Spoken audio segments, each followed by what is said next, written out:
on the runway constraints, which the only honorable member has also mentioned, the Patna airport is a smaller runway, sir, where there are restricted operations with the load penalty only, and which is very much thoroughly followed by the regulator and the airline operator also, so that safe operations happen at the Patna airport. And whenever these kind of incidents happen, they are properly investigated and ensured that the next time these kind of incidents don't happen. But when it comes to the futuristic solution on having wide body operations and having long overhaul operations from these areas, then it is proposed to have a new airport only, Greenfield Airport. But as this airport is restricted, and if you want to expand the runway also, it is physically impossible, because there is railway track on one side and there is a clock tower on the other side, and without the land you can't expand the runway also.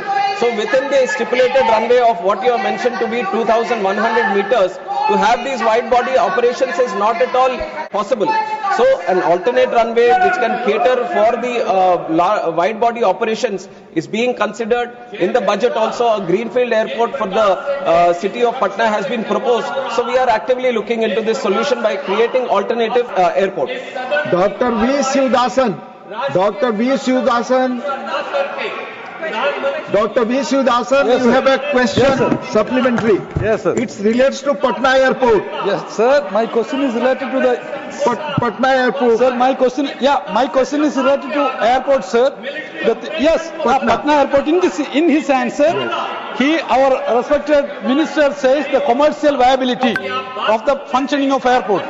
My question is, sir, the commercial viability. The word commercial viability. In my hometown, one airport is there, Kannur Airport. There we have requested the government continuously, not only from our party and the parties and the government of Kerala requested the point of call status, sir, but they are not ready to allow the point of call status. If the theory of commercial viability is there, then why they are not allowing the point of call status? I request you, it's relates to Patna. If I am minister, expecting the answer from the if minister considers, he can reply. Favorable answer I am expecting from the Please. government. Honorable member has been time and again requesting this point of call for Kannur Airport, sir. But if you had heard my answer, which I have answered before, I have mentioned that the first is to have the point of call in the air service agreement with that country. Only then the commercial viability comes into it. It's not the other way around, where the country works out the commercial viability and then looks at this thing. Let him reply. Only minister's reply is good. On the specific issue, sir, Kerala is the only state where 3 airports already have point of call. 3 airports already have point of call, and this is the 4th airport which is coming for discussion. And there is an option for our Indian aircraft operators to fly from Kannur to any destination. It is all open. Only for the foreign carriers to come to that place, you need the point of call. So there is no complete restriction as such that without point of call, you can't travel internationally. The Indian airline operators can travel to these destinations. And you also have to keep in mind, sir, that the point of call is given between the geopolitical relations is also taken into account between these 2 countries. And you have to see that India has so many airports now, you can't open all the airports to point of call, and you can't fly to 1 or 2 destinations in that country also.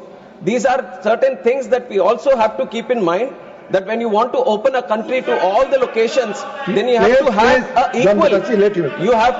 an equal level playing field.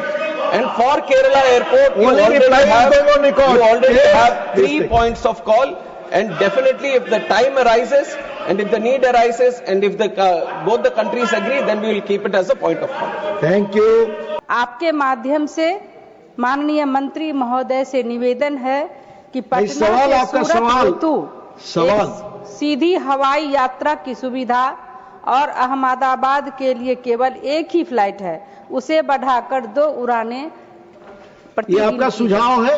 Noted, sir. We will forward it to the airlines. Thank you. Honorable Chairman, sir, the incident involving the London-bound Air India flight in Ahmedabad is extremely serious, and it is imperative to determine the exact causes of this incident to ensure passenger safety. What caused the fuel supply to the engines cut off is an issue which still remains unresolved. We all know that the Boeing 787 Dreamliner is an aircraft heavily reliant on electrical and electronic based systems. This is the background of the entire issue. And one may recollect that on January 17, 2019, a Boeing Dreamliner operated by Japan's All Nippon Airways, flying from Tokyo, Haneda to Osaka, experienced an unexpected engine shutdown after landing, suspected to be caused by a software or computer glitch. In the light of this precedent, has any clarification been sought from Boeing, the engine manufacturer, GE Aerospace, Genex, and Honeywell, which provides avionics, propulsion systems, landing systems, cockpit and cabin electronics, and various components for this aircraft regarding the Ahmedabad incidents? And also, we understand that a number of airlines world over have grounded their Boeing 787 Dreamliner fleets after the Ahmedabad air crash. So I would like to know from the Honorable Minister that is this a malfunction in the aircraft's electrical system? Could the same issue that caused the electrical failure system also have led to the interruption of the fuel supply to the engines? So all these issues come to the fore. And going by the conversation which was recorded in the cockpit voice recorder, the fuel supplies to the engines was cut off. The recorded conversation indicates that neither the captain nor the co-pilot manually cut off the fuel switch.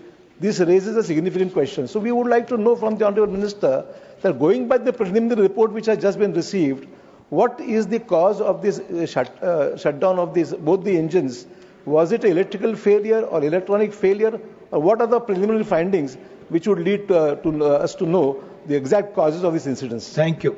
Chairman sir, the honourable member has asked a very serious and very comprehensive question regarding the incident that has happened in Ahmedabad.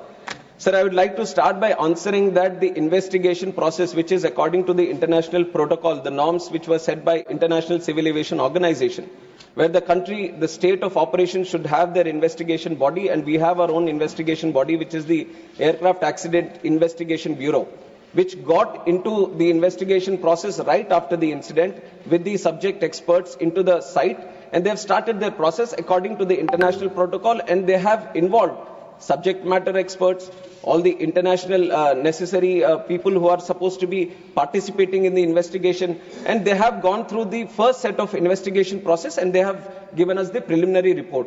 And if you look at the preliminary report, sir, AIB, as for the first time, so whenever these incidents happen, and if the black box gets damaged, black box is the flight data recorder, which has all the necessary information which gets recorded. And whenever there is a slight damage that happens, it was always, it came to that point, sir, where we were sending the black box outside to the original equipment manufacturer and getting it decoded from that state of manufacture only. And it was for the first time that as a country, India took a stand that the black box which was achieved, even if it was further future action on, it can be the Boeing 787 or the series or the fuel switches and many things which have come under question, or the avionics which you have also mentioned in your question. To have a definitive answer and a definitive future correction measures, we have to look at the final report, sir. And I can say this to the House and through you to the people of this country also, that the AIB has a very definitive, thorough, rule-based process. They are very transparently looking into the process right now, and they are totally unbiased. This also I can say that the AIB is totally unbiased and looking into the facts. Now, there can be many questions also. I have seen multiple articles myself. I have seen multiple articles not only by the Indian media, but also the Western media trying to promote their own narrative, their own viewpoint, their own kind of consideration. But I have to tell you that the way we are seeing the investigation is through the facts. We want to stand by the truth, not what is happening with the pilots or not what is happening with the Boeing or not what is happening with the Air India or any other stakeholder which is this. We want to stand by the truth. We want to find out what exactly happened, and that is only going to be coming out once the final report has been placed. So we have to respect the process of investigation, and once that process of investigation has happened, then we can talk about what happened and how it happened, and then the corrective measures. If we talk about the other incidents that would have happened before, let it be the Air Nippon, Japanese Airways, or any other airways for that fact, every time any incident happens in any country, then the same process is followed, where the investigation body gets into the process of investigation, And once the thorough investigation is done and the final report is placed, only then the corrective measures to all these countries and all these airline operators and all the regulators is sent so that the corrective action is being done. And this has happened in the previous incidences also. Wherever there was any incident happened, whenever there was a mandatory suggestive correction measures that were supposed to be done, through the international protocol, it is mandatory for every state regulator to follow these and every airline operator to follow these. And we have thoroughly, without any negligence, we have thoroughly followed all the corrective and suggestive measures from the ICAO international protocol. As we are all aware that the DGCA is the cornerstone of aviation safety in our country.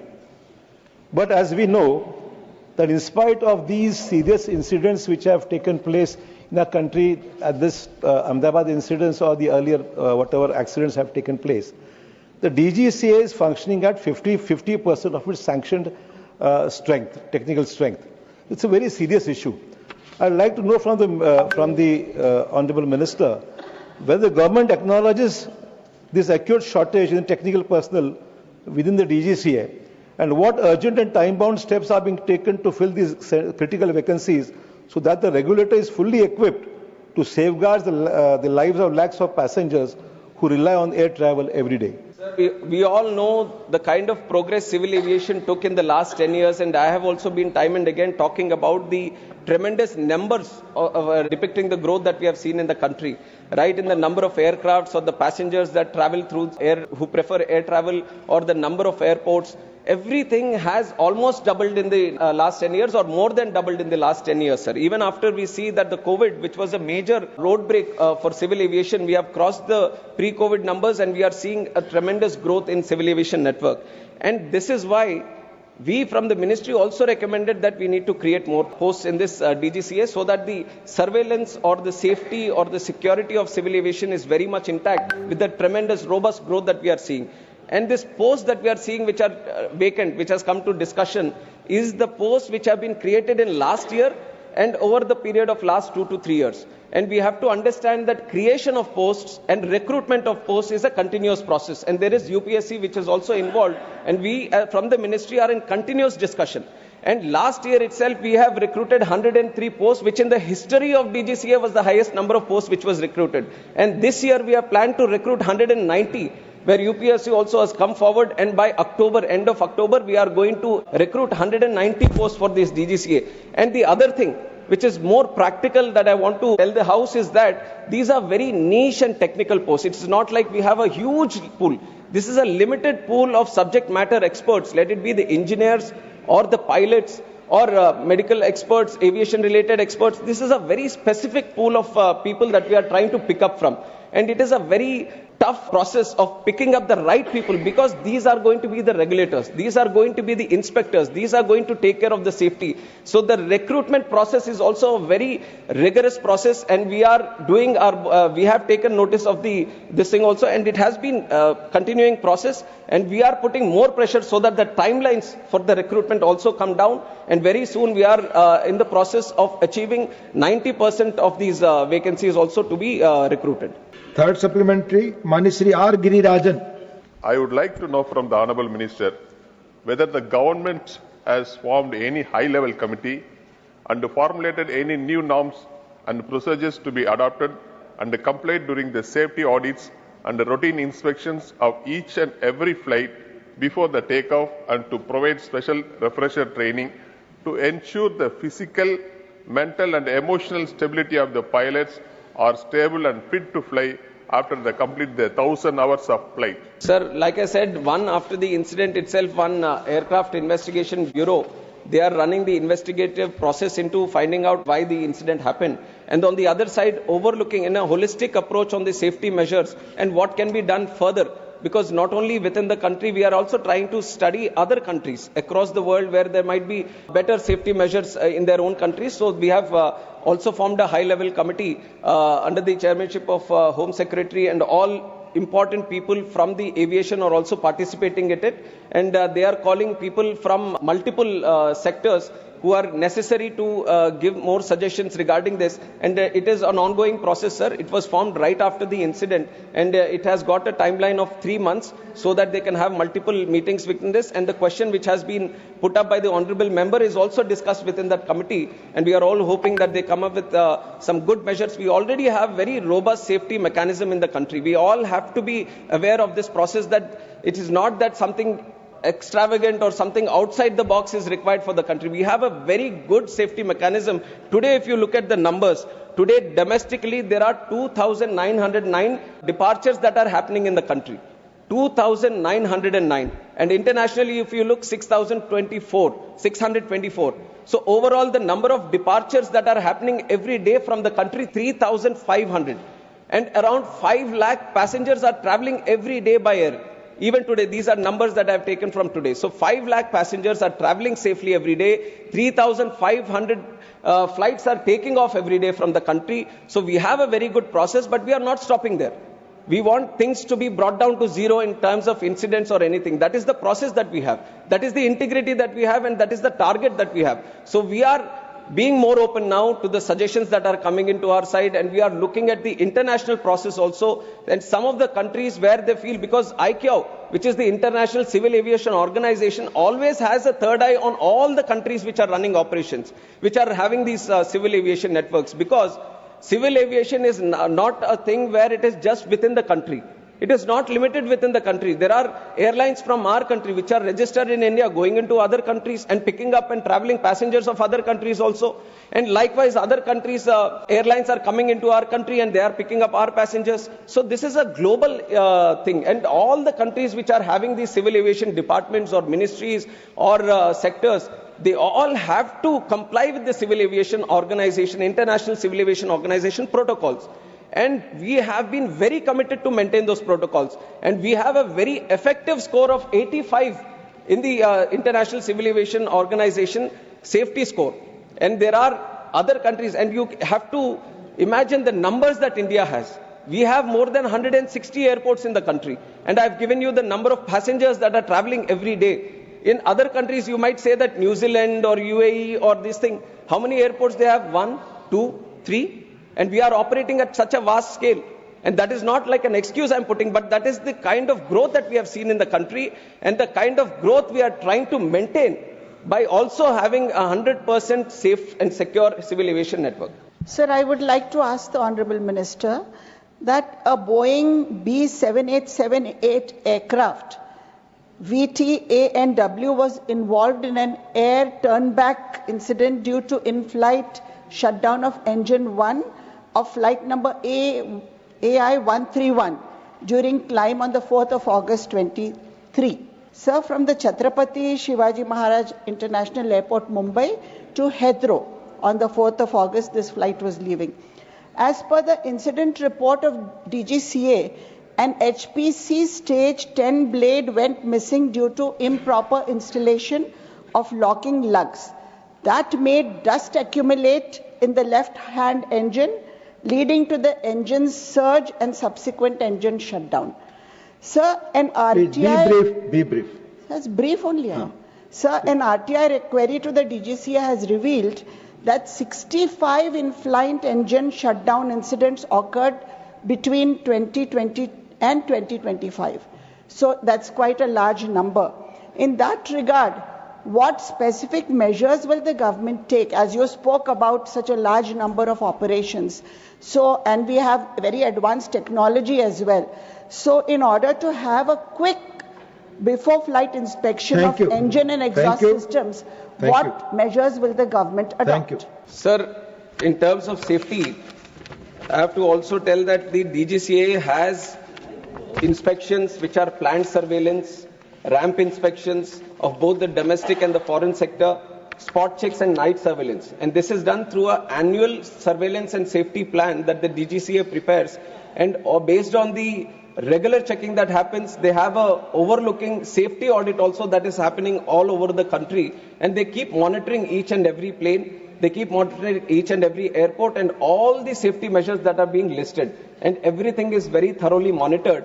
And whenever these kind of incidents happen, let us say there is an in-flight, some engine malfunction that has happened, and these You have pointed out to one specific aircraft where there seems to be a one specific issue, but there are multiple kinds of issues that can happen. Some might be due to the weather, or some might be due to bird hits that happen. So there are multiple unpredictable and weather related issues also that are there. Everything is properly taken into account, but for that, to ensure that the operations are still safe, even if it is mid-flight journey or on the ground, any incident that is happening, there is a thorough protocol, and it is not that we have invented the protocol or we have invented the safety process. There is a process that the original equipment manufacturer, suppose the Boeing is making the plane, Boeing itself has to list out what all safety measures that has to be done. And on top of that, the FAA, which is the state regulator of that country, it also goes through a process of seeing the design, the maintenance and manufacture. It comes out with the process. Then there is the International Civil Aviation Organization, which overlooks all this, and it comes out with the process. And once that plane is coming back to our country, our state regulator, which is the DGCA, it goes through all these processes, and if mandatory, adds some more processes from its side, so that every single flight before it takes off goes through specific maintenance based on the line maintenance, base maintenance, engine maintenance. Everything is properly checked from the pilot also before taking off. Pilot also on ground, he goes around the aircraft and checks all the things. Aircraft maintenance engineer also does another checking. After robust checking and properly dotting down what is happening with the aircraft, only then looking at the rules and procedures, if the aircraft is good for taking off at that time, only then it is supposed to be taken off. So all the processes are thoroughly listed, and we, on behalf of the ministry and from the regulator DGCA, we ensure that there is no negligence and there is no incompetence on any of the processes, and everything is very thoroughly monitored. And if anything occurs also, and if there is anything which occurs due to negligence, then we take serious action on both the operator and any necessary person, and we impose penalties, suspensions. All the process of enforcement is also duly listed. माननीय Satnam Singh Sandhu. Sir, मेरा सवाल इस हादसे में मारे गए unlucky लोगों के लिए है। जो लोग इस हादसे में मारे गए हैं, उनकी जान की भरपाई तो नहीं हो सकती, लेकिन फिर भी जो बेस्ट पॉसिबल फैमिली के लिए हो सकता है वो होता है। इस हादसे में मारे गए पैसेंजर्स के लिए तो कॉम्पनसेशन अनाउंस की गई है, लेकिन इसमें मेडिकल छात्र भी मारे गए। एक मेडिकल कॉलेज के स्टूडेंट्स जो अपने हॉस्टल में खाना खा रहे थे, मेरा सवाल उनको लेकर है कि उनके लिए कॉम्पनसेशन हुई है, और क्या उनकी फैमिली जो ट्रॉमा में है उनको कोई साइकोलॉजिकल हेल्प देने की कोशिश की गई है? Sir, first of all, I'd like to, through this house, also offer my condolences to the families of both the passengers of who were traveling in the plane, the crew and the passengers, and also the students, the families of both the students also. And this has been our idea right from the time the incident took place, that we are not going to differentiate between the victims, saying that Acha, these are the people who have traveled in the plane and these are the other ones who have got affected or succumbed to outside injuries outside the plane. And all the support that is being extended to the victims of the families inside the plane, the same assistance is being extended to all the families of the people, students who have died outside also, sir. And the compensation also equally, they have also been taken into account, and they are being provided the compensation and the necessary support for the future also. Much of this, the responsibility has been taken by Air India, and combinedly, all the people, both in flight and off, everyone is being taken care of, both from the family side, and all the compensation is being equal. And this, not only in terms of compensation definitely equal, but in terms of assistance also that we are trying to provide from the government side, there is no difference. We are keeping, both are being taken into account in the same process. मेरा पहला है कि जब FAA की federal US federal aviation administration की 2018 और UK की civil aviation authority ने ये सारे एडवाइजरी पहले जारी की थे फ्यूल स्विच सिस्टम के लिए। अभी हाल में आपने खास करके बोइंग 737 और 787 एयरक्राफ्ट के लिए मैंडेटरी किया है कि आप उसको उसकी ऑडिट करिए, उसकी सेफ्टी सिक्योरिटी मैकेनिज्म को चेक कीजिए। My question is, you have this input in 2018, since 2018, in 2024, why does it take a crash of this nature to do what should have been done in a routine way? Sir, your question also has the answer. In a routine way, all these checks are already done. When there is a directive that is issued, then there is a special check that is done. But in terms of all the equipment that is there, according to the protocol that is listed, all the checks are thoroughly done. It is not that only when they say that this has to be checked, there is a special check that is done. All the fuel switches, all the cockpit, all the tires, everything get checked very robustly, very regularly. That is why we have a very tough this process. But taking an advance, like you said, we wanted to be more thorough.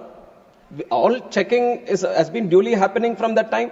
And what you have mentioned, what the FAA has done also, there are two types of directives. That is, one is the AD, which is the Airworthiness Directive, which is a mandatory, that all the other state regulators, they all follow. But what you have mentioned right now is a special Airworthiness Information Bulletin, which is not a mandatory thing.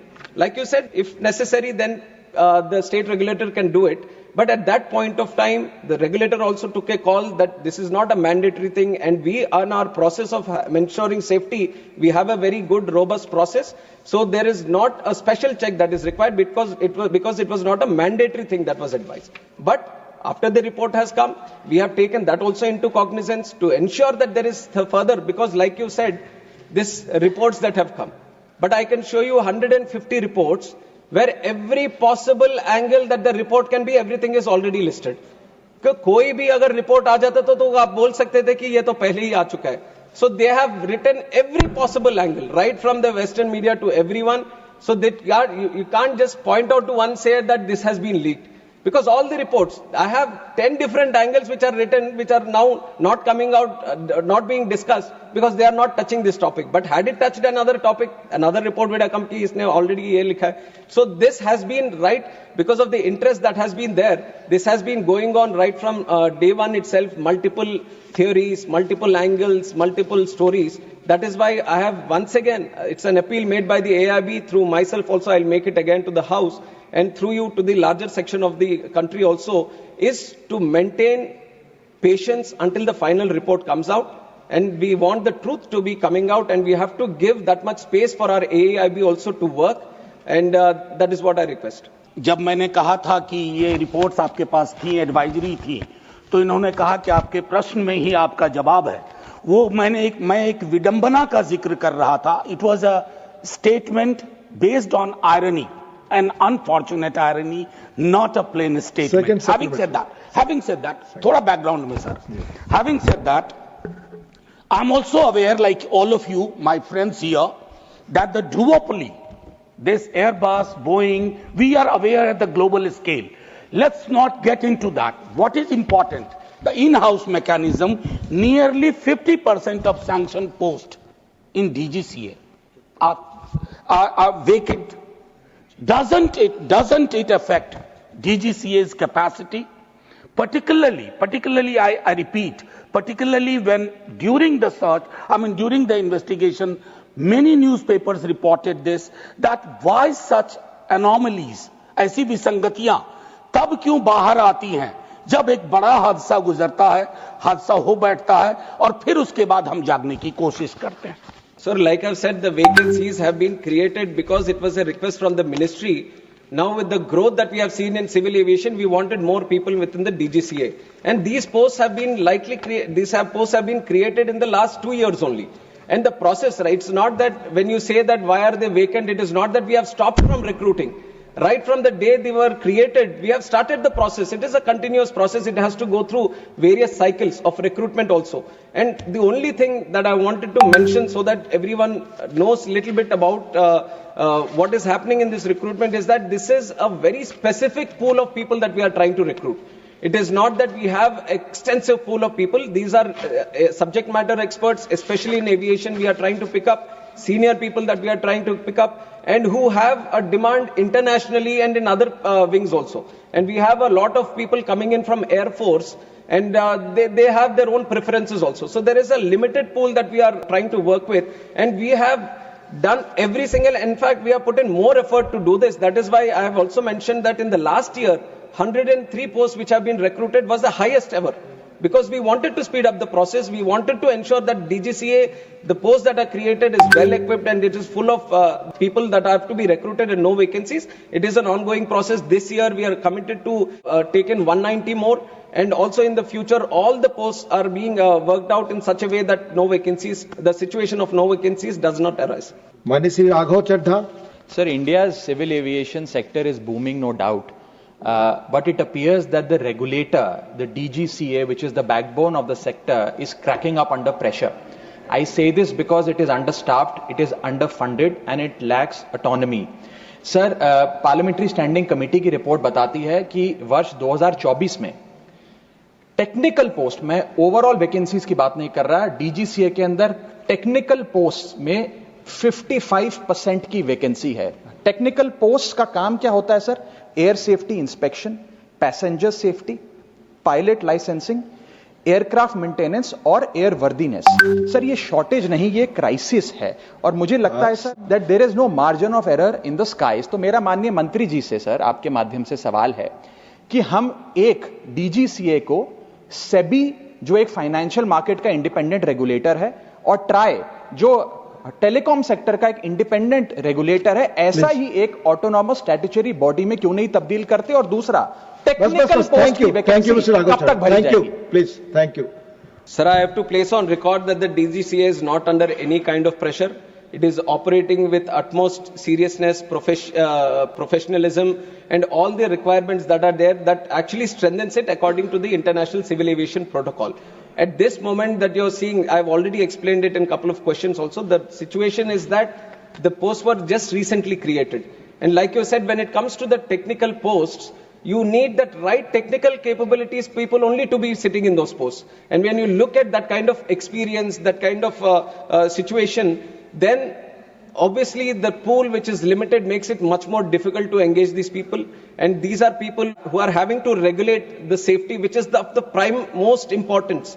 The whole fundamental pillar for the growth of our civil aviation sector has been the safety and security of the people and the operations. So keeping that intact, the process itself has so much technical this thing that it gets little difficult, but we have been trying with the UPSC and other people also to engage the right people so that the timelines which takes for it to engage these people gets reduced. And Honorable Member has also talked about the budget. We have seen in the last 1 year also the 10% increase in the budget is there, and accordingly whenever required, definitely your suggestions have been noted, and whatever best can be done to assist DGCA to be more powerful and more engaging in terms of ensuring the safety, we will be doing it from our side. Maniya Priyanka ji. Thank you so much, Honorable Chairman, sir. Sir, there comes a moment in time, when we keep our politics aside, and this particular air crash gave us that moment for even civil aviation to understand the challenges and the loopholes that exist. Sir, my question is very specific, which I've written to the Honorable Minister about, that he told us to be patient with the final report. We were absolutely patient with the interim report too. But why is it that the report was released to the Indian people at 2 a.m. in the morning and there was no briefing done with regards to the AAIB report? Sir, just 1 second, a question related to the same thing. Pilots have raised their concern that there is no aviation expert who is sitting on that AAIB panel. Why is that so? If Honorable Minister could address that, I'd be grateful. Thank you. Thank you so much. Sir, I'll address the second part first, where it says that no aviation experts have been there. It is not true. There are two subject matter experts in terms of pilots who have been engaged within the investigation team, and likewise other engineers and all from the industry also have been engaged, and the International Civil Aviation Organization observer also from the UN, where a lot of articles were there that he was rejected and all. So baseless articles have come up at the time, but everyone who was supposed to be in the investigation team, they have all been there. In fact, pilots have also been there. So that addresses the second part. And also regarding the report releasing, it was entirely up to the AIB. It was up to the AIB to finish the report and to release the report. And it's not that when they finished, then they uploaded it. It is according to their this thing. I don't think there was very specific reason of why it has been released in the night or in the morning.